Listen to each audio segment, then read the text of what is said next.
When I watched Guillermo del Toro's Frankenstein, I couldn't stop thinking about all the changes he chose to make. Because Frankenstein has been a movie that has been adapted so many times, it's hard to remember what the original novel, written by Mary Shelley in 1818, actually said. The electric bolts, the stitched up monster, the big dramatic, "it's alive!" None of that is in the original novel.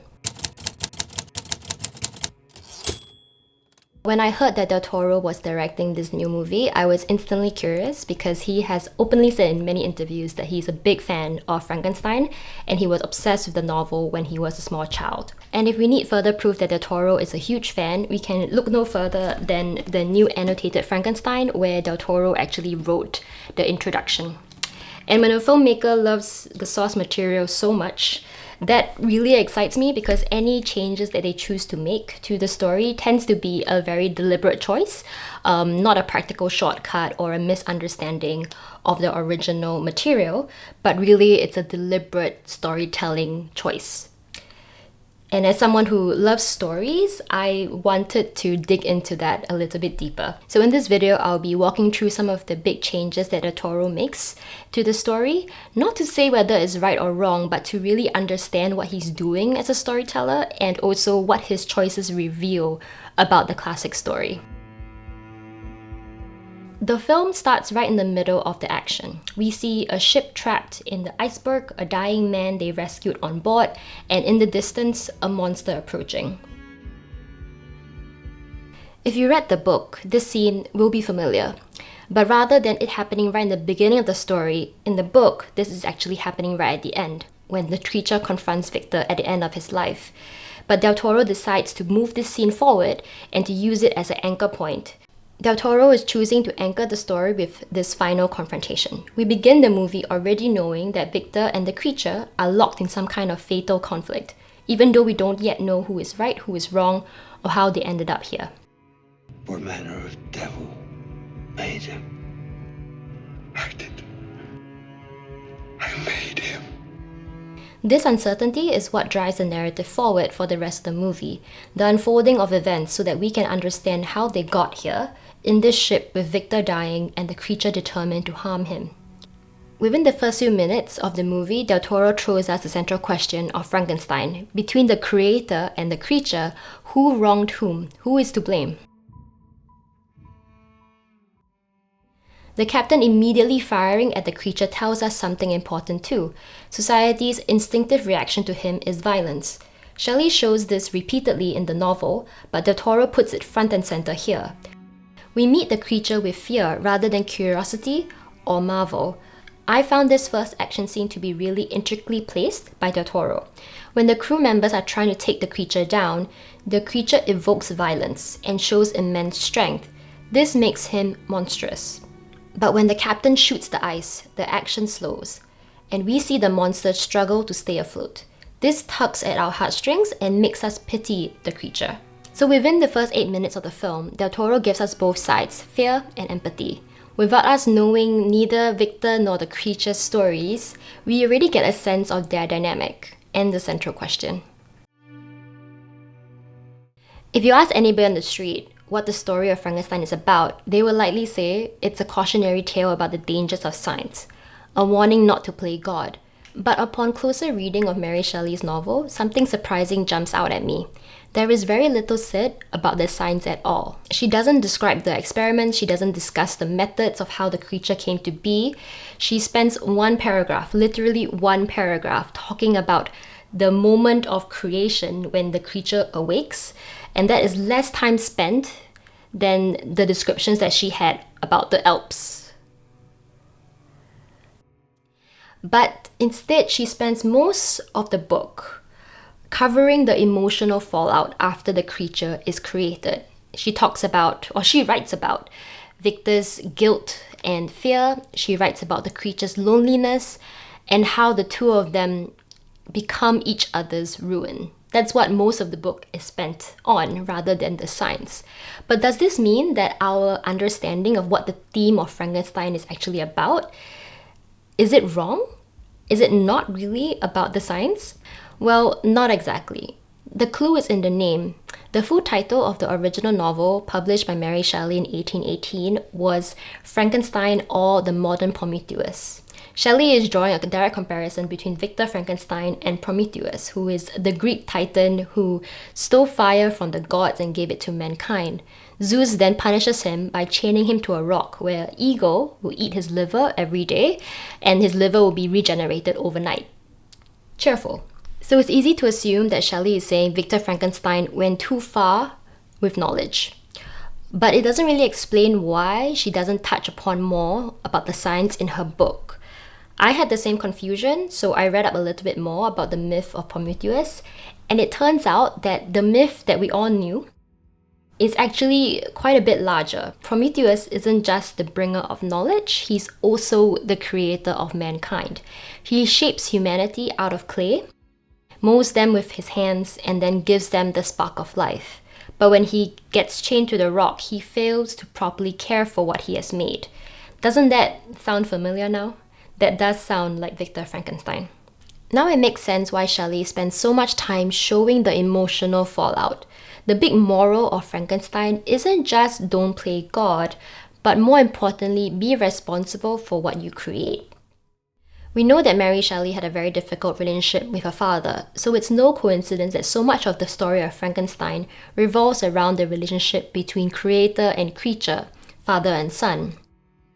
A lot of the story is about the longing for care, the pain of rejection, and the need to be acknowledged and loved by the person that created you. Which brings us back to Del Toro. In this latest adaptation of Frankenstein, he really explores that father-son relationship between Victor and the creature. From this lens, I would argue that Del Toro's film might actually be the closest to the emotional core that Mary Shelley wrote. Yes, he still gave us the dramatic science, the gothic laboratory, and the stitched-up flesh, which wasn't in Shelley's original novel, but the heart of the story matches up really well. And this is exactly what Del Toro points out in his introduction to Frankenstein. He talks about how the story isn't really a warning about science, it's a parable about the essential loneliness of existence, about what it feels like to be alive without love. And this idea really comes to life in his movie. To drive home the theme, Del Toro makes a few significant changes to Victor. First, his backstory. In the movie, Victor's father is cold and harsh with impossible standards. His father was a physician, but was unable to save his mother from death. Victor blames him for her death and vows to conquer it. His obsession comes from trauma, grief, and loneliness. This is a change to the origin of Victor's obsession. In the book, Victor's relationship with his father isn't exactly perfect, but is much more cordial.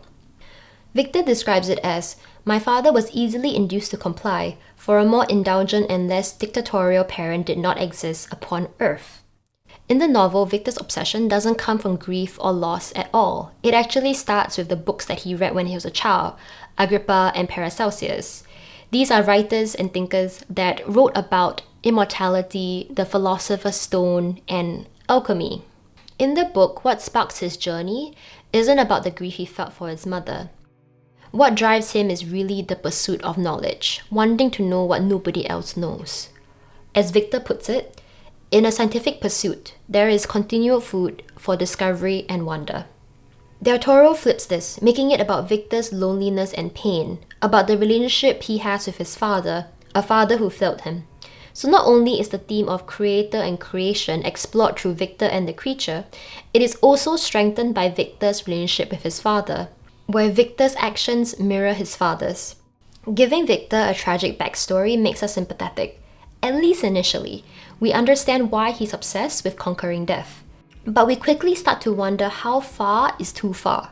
The thing that Del Toro preserves and even heightens from Shelley's novel is Victor's unrelenting pursuit of his goal. He dives into corpses without hesitation, tears bodies apart, evaluates men on death row like a farmer buying cattle. These scenes highlight exactly how far Victor is willing to go. And the more gory and unsettling these scenes are, the more this fact is driven home. Even the accidental death of his benefactor couldn't stop him from pursuing his goal. Del Toro actually makes Victor more unlikable than he is in the book. In the book, Victor spends most of his time away from his family, not mistreating them, just avoiding them. And whenever the family appears in the book, it's usually because one of them has just died and Victor is overcome with his guilt. But in the film, Victor is actively being dismissive of his family. He takes advantage of William, using him to support his experiments while secretly pursuing his fiancée. He brushes off Elizabeth's concerns about her uncle, even when he's literally keeping the men's bodies stored in the cold room. He treats everyone who loves him as either a tool or an obstacle. When Highlander dies accidentally because of Victor, he shifts the blame to the creature and goes straight back to work. There is no pause, no grief, no sense that a human life has just been lost. It paints a very chilling picture of Victor. And there is no one he treats worse than the creature. At first, Victor acts like a proud parent, teaching him and grooming him. But the moment the creature shows no capacity for higher thought, Victor's patience evaporates. He becomes frustrated, then disgusted, then violent. This is one of the biggest departures from the book.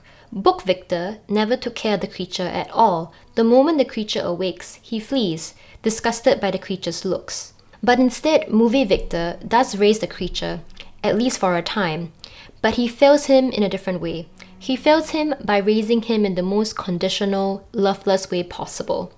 It's a different kind of abandonment. I have two theories about why Del Toro makes this change. The first theory is it actually makes Victor more despicable. In the book, Victor flees the moment he realizes the horror that he created. This is kind of a normal human reaction, utterly irresponsible, but kind of understandable. But movie Victor was overjoyed to see the creature, and only turned to hate when the creature didn't perform to his expectations. This is a very similar parallel we saw with Victor's father. By showing Victor raise the creature, Del Toro cements their relationship as parent and child. The creature is depicted as childlike, curious, eager, and innocent, so our sympathy automatically shifts to him. Victor's cruelty feels more intentional, not accidental. The time that Victor spends initially raising the creature solidifies the relationship between them to be parent and child. We assign him far more blame than we ever assign to the monster. The second theory I have is that Del Toro is actually filling a gap in Shelley's novel.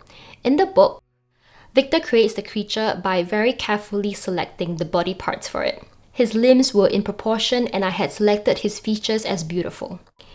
And yet, the moment the creature wakes, Victor finds him hideous beyond imagination. His yellow skin scarcely covered the work of muscles and arteries beneath. His hair was a lustrous black and flowing, his teeth of pearly whiteness. But these luxuriances only formed a more horrid contrast with his watery eyes that seemed almost the same color as the dun white sockets in which they were set, his shriveled complexion and straight black lips. This is one of the strangest contradictions in the novel. This part really perplexes me in the book. If Victor built him piece by piece, he obviously had control about how the creature will look like. So why is it that when the creature wakes, the problem that Victor has with him is his appearance, which he should have full control over? It feels like Del Toro changed Victor's reaction to the creature to help resolve this, I don't want to call it a plot hole, but the mystery in Mary Shelley's book. I would say Del Toro actually made a really smart change to explain the creature's stitched up appearance. Victor had full control over how the creature would look like, so he could have made him more physically appealing rather than frightening. But Del Toro fixes that by planting the story during the Crimean War, where Victor had to get ravaged body parts from battlefields. So the creature's appearance was inevitable and never a priority for movie Victor.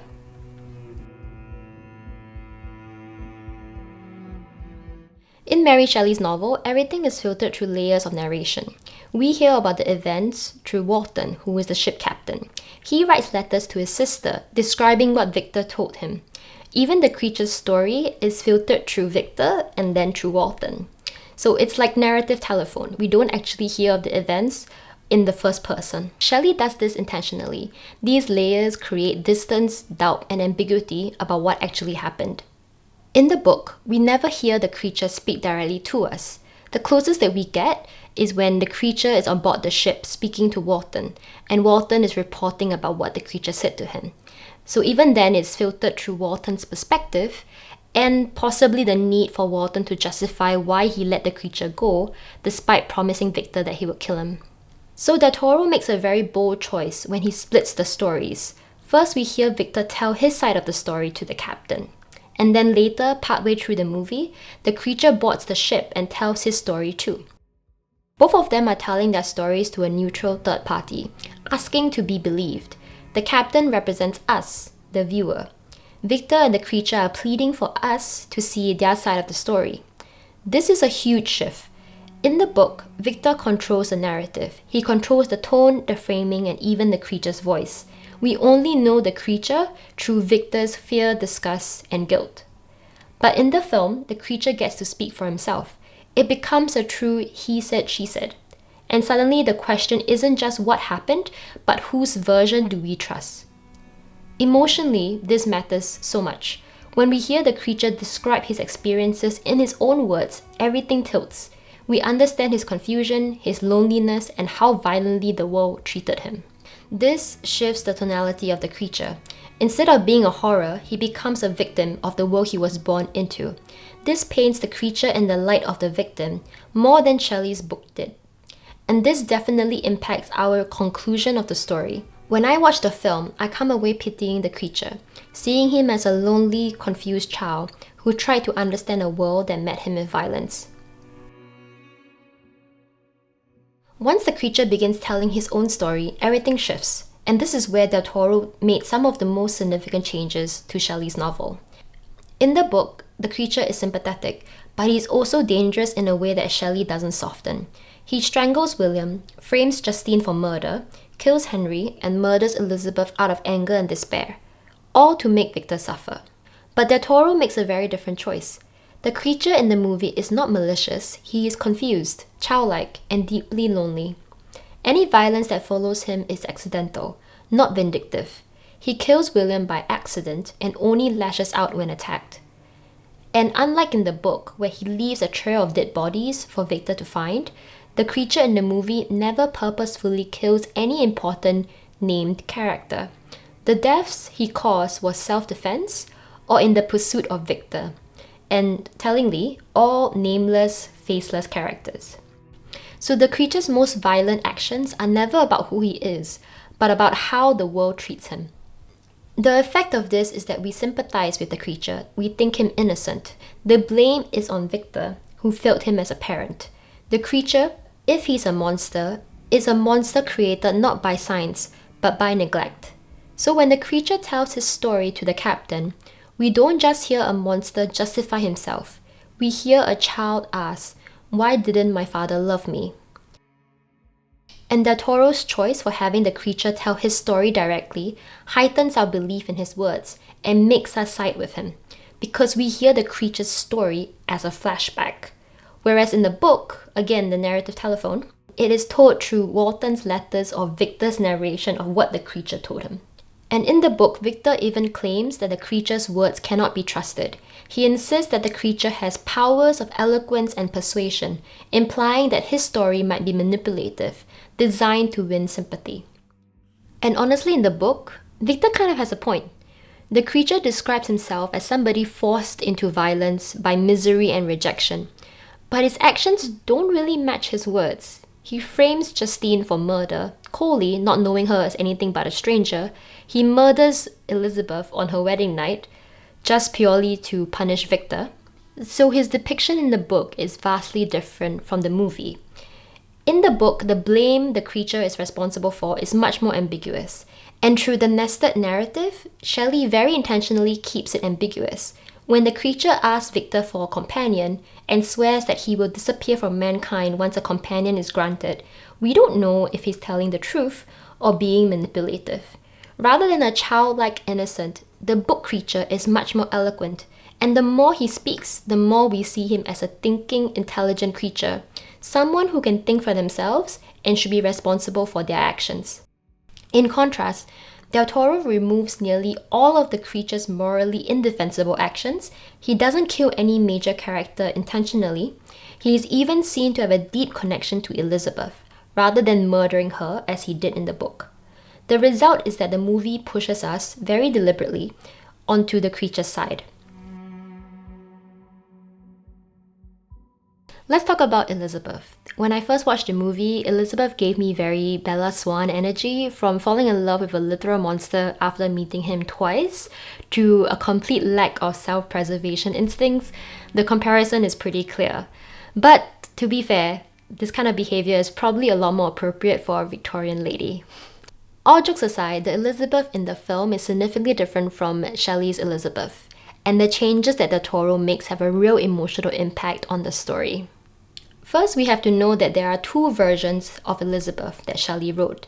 She published the original novel in 1818, but she revised it in 1831. In the original 1818 version, Elizabeth is Victor's cousin, who grows up with him when her father remarries, and she's taken in by her uncle, Victor's father, when she's very young. In the 1831 version, Shelley removes the blood tie between Victor and Elizabeth. Instead, what happens is, Victor's mother sees her being raised by poor peasants, is enamored by the beautiful babe, and brings her into the family. Of course, Elizabeth herself isn't a peasant. Her birth parents were Milanese nobles who for some reason passed her on to peasants because 19th century fiction can't have anyone important be poor. Victor describes Elizabeth as his more than sister. In both versions, Elizabeth is described as gentle, beautiful, and morally pure. She's actually not really talked about in the book very much. The only real characterization that we have of her is that she's so beautiful and morally pure that Victor's mother earmarked Elizabeth to be Victor's wife since they were children. Yeah, I know. So in the book, she's kind of an idealized wife figure who patiently waits for Victor to stop his obsessions so that they can wed. But Del Toro rewrites her purpose in the movie. Firstly, rather than just a love interest, Del Toro uses Elizabeth to expose and highlight Victor's flaws. Elizabeth is kind and emotionally aware. She notices when William is troubled or when something is wrong, while Victor dismisses other people's feelings and bulldozes over all concerns. She is compassionate to the creature, while Victor responds with violence. Elizabeth becomes a deliberate foil to Victor, highlighting every flaw he has as a creator, a brother, a lover, and a human being. She is meant to be the emotional compass of the story, serving as the contrast to expose how emotionally unavailable Victor is. But I'm not so sure how successful Elizabeth plays the role in execution, because some of her behaviors, frankly, I can't relate to, like bottling a butterfly despite loving nature, and embracing the creature with zero sense of self-preservation at all. She feels more symbolic than realistic, a caricature of moral goodness rather than a fully grounded person.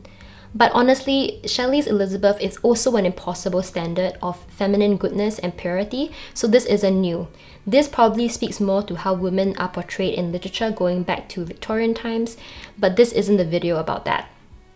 Del Toro also changes Elizabeth's backstory to further expose Victor's flaws. In the movie, she isn't Victor's childhood soulmate. She is William's fiancée.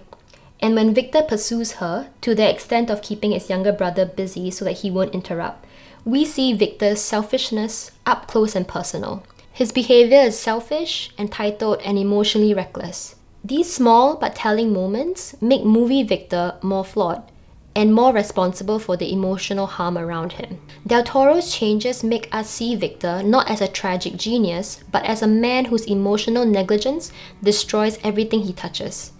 Elizabeth has a lot more agency in Del Toro's adaptation than in Shelley's. Shelley's Elizabeth is portrayed as loving, supportive, and tragically passive. She exists only to die to cement Victor's ruin. In the movie, Elizabeth has her own opinions. She rejects Victor, and most importantly, she tries to connect with the creature, seeing goodness first. She represents the compassion that Victor fails to give. Elizabeth is the only character who sees the creature without fear. Shelley's Elizabeth never meets the creature, except in the moment where the creature finally kills her off screen. Instead, in this movie, Elizabeth has agency, opinions, and the emotional imagination to love monstrous things, a quality that Del Toro explores in many of his films. Elizabeth is the character who responds to the creature with instinctive human kindness. Because of her role, we as the audience see something Shelley never fully shows us in her book. We see what the creature could have been, if someone approached him with kindness and compassion instead of fear. In the book, because we don't have Elizabeth playing this role, it opens the door for ambiguity about whether the creature is genuinely misunderstood or whether he has a streak of innate violence he hides behind his eloquence. That is a very different reading that leads us to a very different conclusion of the ending. The ending is where we can see all the differences between Shelley and Del Toro's Frankenstein in sharp contrast. Let's start with Shelley. In the book, at the end of the story, Victor and the creature never actually meet each other. Victor only speaks to the captain before he dies. When the creature finally catches up with him, Victor is already dead. The ship captain is the only person that speaks to both Victor and the creature, but separately. So the loose ends are never tied. There is no catharsis, only devastation. On his deathbed, Victor proves that he has learned nothing.